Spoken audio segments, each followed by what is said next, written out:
¿Cómo están? Muy buenas noches. Me da muchísimo gusto saludar ahora desde lejos a mi buen amigo y escritor Santiago Roncagliolo. Santiago, ¿cómo estás? ¿Qué tal, Carlos? Un placer verte, como siempre. Primero, Bueno, lo no que les como pregunto siempre, un ahora a poco más todos. lejos que siempre. Sí, lo que les pregunto a todos, ¿ya? ¿Sobreviviste la pandemia? ¿Vas invicto? Voy invicto y me vacunan el lunes. Ya está. Así que ya No estamos planeando necesitamos en el más. segundo semestre poder viajar, poder hablar con la gente de cerca, poder dar abrazos. Hace un año que no doy besos y abrazos a nadie que no vive en mi casa. Bien. Estoy enloqueciendo. Habrá venganza sobre eso. Se llama Y líbranos del mal.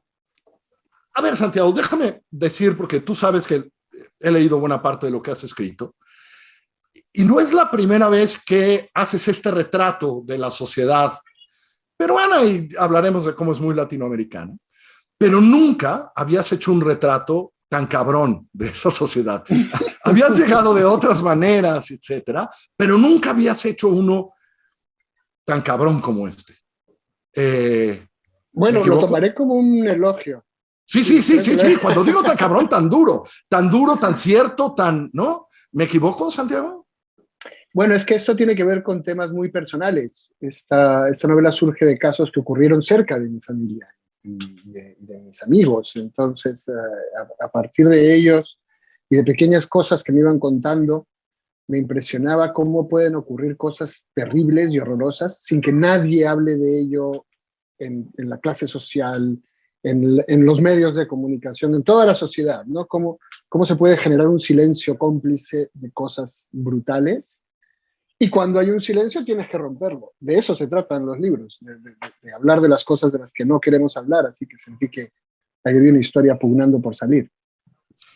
Y en ese sentido, cuando leía, decía, por supuesto, esta es una historia que tiene que ver con con abuso sexual dentro de y el peso de la religión, con la sexualidad que no se ve y otros escándalos y otros crímenes, pero sobre todo me pareció que es un retrato de una clase social, es un retrato de clase, ¿no? Y en eso, digamos, creo que en América Latina, por desgracia, se va a leer muchísimo el libro porque tampoco son diferentes. ¿Es cierto lo que digo, Santiago? ¿Así lo ves? Es un retrato de cómo funciona una clase social privilegiada desde hace muchísimas décadas en nuestro continente.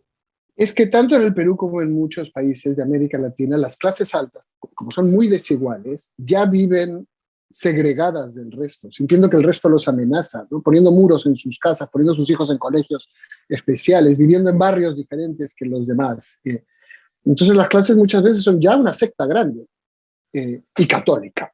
Siempre son muy católicas, de manera que dar el paso a un grupo ultraconservador y perverso es solo un paso más en tu aislamiento respecto del resto de la sociedad, e incluso muchas veces se han sentido como salvadores del mundo que hay que conservar contra el embate del mundo real, ¿no? Así que son cosas que se han repetido en todos los países de América Latina, lamentablemente. Y algo que me parece muy interesante, y porque no quiero dar spoilers, digamos, pero que es como las familias van guardando estos secretos para que las otras familias no los vean mal, pero las otras familias tienen los mismos secretos. Eso es interesantísimo, ¿no? No, que no sepan los de allá, que no sepan ellos, pero ¿qué crees? Los otros están pensando exactamente lo mismo porque tienen secretos exactamente iguales, ¿no? Entonces, el silencio es profundo, pero se vuelve de una hipocresía brutal, ¿no? Sin duda. Hay un personaje, Mamatita, que a mí me causa mucha ternura porque vive como La aferrada. abuela de tu protagonista. La abuela del protagonista vive aferrada a sus silencios y a sus misterios y necesita sus silencios porque sabe que si se resquebraja ese muro de silencio que ha hecho a su alrededor, en distintos modos todas las personas, no solamente de una clase social u otra, todos tenemos secretos, todos tenemos cadáveres en el armario, tabúes de los que no hablamos, y esta Mamatita engancha con esta parte de nosotros, ¿no? Con esta parte de tratar de vivir negando una parte de lo que eres. Y en términos de literatura, me encanta cómo pintas a esta abuela, porque creo que sin esos secretos tan enormes y tal, pero todos tuvimos esa abuela. Todos tuvimos la abuela que se enferma porque no quiere contarte cosas, ¿no? La abuela que, ¿no? La abuela que se queda dormida porque ya no quiere hablar de tal tema o porque no quiere ver a tal persona. Eso me encanta porque esa es la vieja abuela, ¿no? De siempre, ¿no? Bueno, ella vive en un barrio que es muy simbólico, porque esta avenida donde vive es una avenida donde todavía sobreviven, es un barrio tipo Polanco, pero donde todavía sobreviven en esta zona las viejas casas señoriales que se van convirtiendo en pizzerías, las van tumbando para hacer edificios, y ella vive como aferrada a la última vieja casa del viejo dinero de la calle, mientras el mundo se le viene abajo alrededor, ¿no? También es verdad que es una clase que tiene razones para sentirse hostilizada, o sea, el futuro está en su contra, solamente puede vivir aferrada a su pasado. Y ahí siempre, ¿no? Es decir, hay algún momento que mamá te dice, no, yo ya no quiero que nadie venga a ayudarme porque se roban las cosas esas personas que vienen, pero ahí siempre, también, creo que tu literatura siempre es tan cercana de muchas cosas, siempre hay un cura. Siempre hay este cura, ¿no? Que además se va a exceder en los whiskies en algún momento y ahí va a empezar a contar ciertas cosas que a lo mejor no debió de haber contado o que simplemente impulsa en James todavía más curiosidad, ¿no? Es decir, siempre hay el cura que va un par de veces a tomarse un oporto o un whisky en este caso, ¿no? Bueno, es que este cura también guarda secretos que le cuestan mucho respecto de sí mismo, ¿no? Y le cuesta mucho entender cómo ha sido su relación con el fundador. Piensa que cualquier grupo religioso que segregue hombres y mujeres pone a gente del mismo sexo a vivir junta, pero no se puede hablar de sexo, de manera que surgen relaciones que ellos no tienen cómo nombrar, que ellos no pueden mencionar. Y esos silencios que torturan a Gaspar después de muchos años y se pregunta qué tan culpable ha sido en las cosas que les han pasado a otros chicos. Claro. Y lo sufre. Sobrio le cuesta mucho hablar de esto. Él necesita una ayuda. Siempre.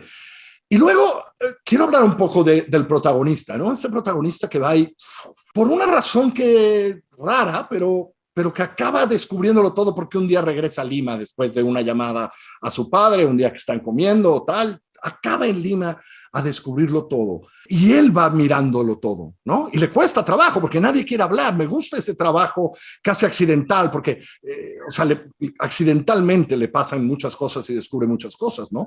Esa es una mirada casi detectivesca, pues, para encontrar la verdad, ¿no? A mí me encanta usar la novela negra, el thriller, que escribe una historia que tengas que seguir leyendo porque quieres saber qué les va a pasar a los personajes.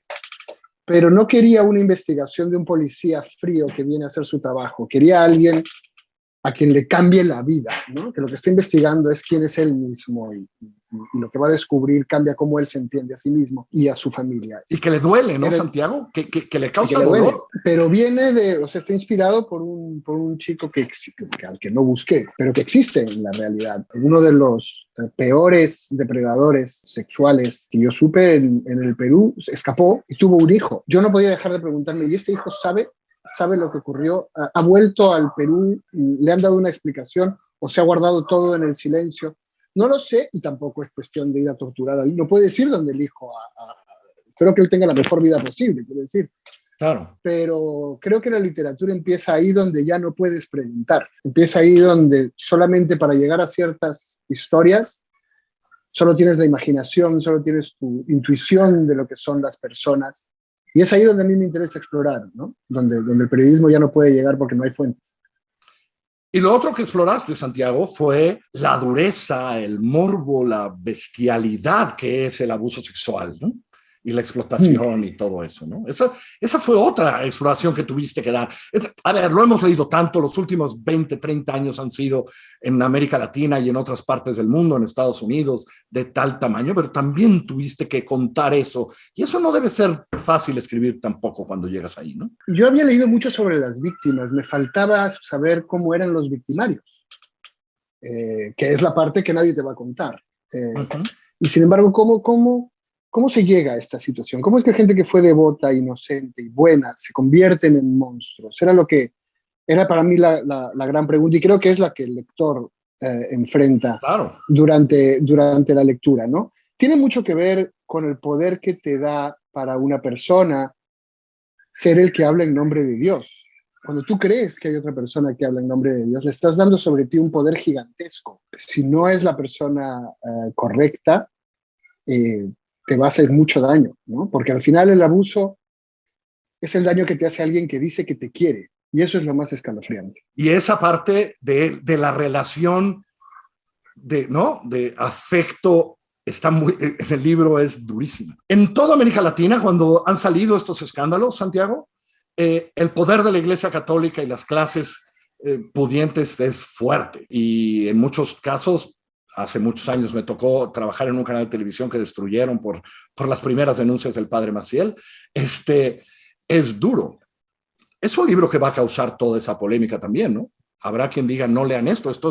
Ahora sí que, como lo dice el libro, estos son mentiras de los comunistas espantosos, ¿no? Nada de eso pasó. Hay gente tratando activamente de que no lo leas. Mucha gente me dijo que lo había tratado de buscar en Sanborns, por ejemplo, en México, y cuando no estaba pregunté a la editorial y la editorial me explicó que la política de Sanborns es no vender libros que tengan que ver con temas como el abuso sexual. Es decir, y en muchas zonas de México es la única librería que hay, de manera que en la práctica quien tiene esa librería controla qué piensas, controla qué discutes y controla qué no piensas y qué no discutes. Me ha sorprendido mucho y me ha entristecido mucho, pero también ha habido muchas reacciones de abogados, de víctimas, diciendo que van a usar el libro para hablar de estos temas, para dar visibilidad a estos temas, para explicar cómo son. Así que el libro inevitablemente se ha convertido en una batalla por dar luz en la oscuridad con amigos y enemigos. La próxima semana o en 2 semanas se cumplen 50 años de la librería Gandhi y voy a hablar con los de Gandhi y les voy a decir, ¿qué tal si ponen el libro así y dicen, aquí sí se vende y líbranos del mal? Claro, a ver, un libro que hay gente importante que no quiera que leas es el libro que tendrías que estar leyendo en este momento. Es el que lo vamos a hacer. Santiago, cuando llegó te escribí, te pregunté bromeando si estaba buena. Y dijiste, quedó así, quedó increíble, Santiago. Es una gran novela. Gracias, lo disfruté Muchísimas muchísimo. gracias. Se llama Y líbranos del mal. Por cierto, ya está en electrónico también, porque yo, aunque lo recibo así, lo leo en electrónico, ya está en electrónico. Está en electrónico, está en libre, está en todas menos en Sanborns. Exactamente. Santiago, te mando un abrazo, espero pronto nos vengas a ver y nos lo podamos dar físicamente y tomar un tequila de manera decente como lo hemos hecho. Te mando un abrazo grande. Muchas ganas de ir por allá. Un abrazo. Gracias.